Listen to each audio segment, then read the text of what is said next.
Being out on a road, and especially in a tour bus, there's bumpy roads, you know, and sometimes or often there are parties into the morning hours, so all that makes it very tiresome in the end.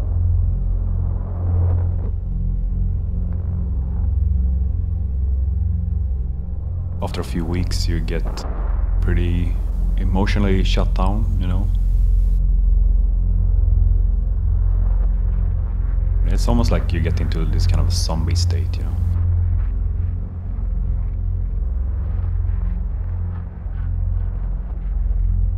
So this is kind of a trip back in time for us, you know, getting on a tour bus again. The last time we did it with At the Gates was like 2008. It was something we started back in '94, so it's been with us for 20 years. So the thing we decided on now that we had to do like a regular tour in the traditional sense is that the album is fresh. It's a good way to compress a lot of dates into a month. We're well over our 40s, you know, get to a certain like comfort level in your life, and we actually prefer like do fly-ins and where we have hotel rooms and stuff like that. So, but in this case, since the album is new and fresh, we want to get out there in the old traditional way, you know, get around. And the tour bus is so much more convenient, you know. You just wake up in the next country and you're there. It's all a haze, really.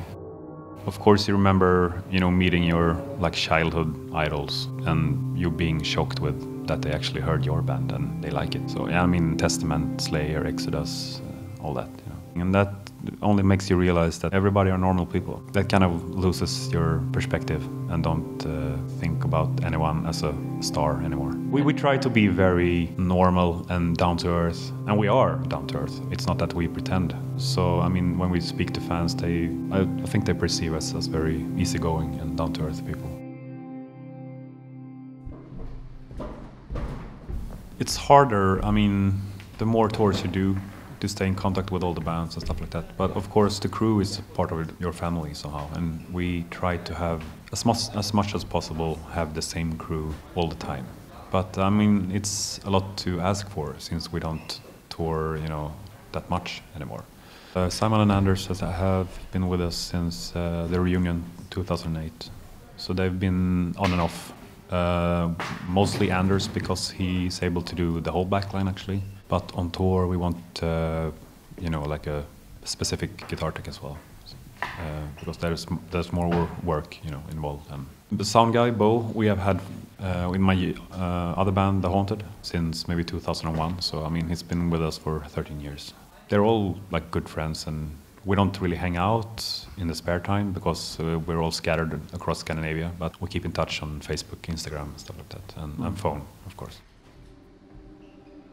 We don't tour that much actually anymore. This was kind of a compromise since Thomas and Jonas still have their day jobs, so we kind of work around that, and we focus our touring, you know, on Thomas' school holidays. He's a teacher. I do some film and advertisement stuff. Jonas is an accountant. Martin does like bookings for a small rock club. Aidan has a big photo studio in London. So we all have, you know, things apart from At Gates. The big thing is that we have kind of decided that we keep our day jobs back home to have some kind of security and let this music thing be some kind of professional hobby for us. Even on a level of At the Gates, it's not even a time pay, you know. So I think it's very, very hard to make a living on music, and we kind of realized that pretty early. And I think it's good to have your feet somehow in the normal world, like connect with like real people.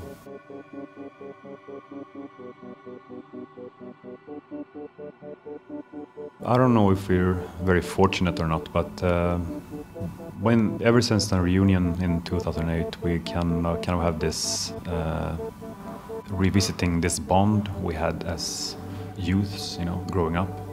Because we all met when we were like 15, 16 years old, and that was a very formative period of our lives and a very important period of our lives. And we kind of have gotten back to that kind of feeling. both on a creative level, but also on a personal level as friends. It's just a bonus that enriches our lives somehow, you know, getting out there, traveling the world, playing for fans, and just having a good time. That's what it's all about, you know.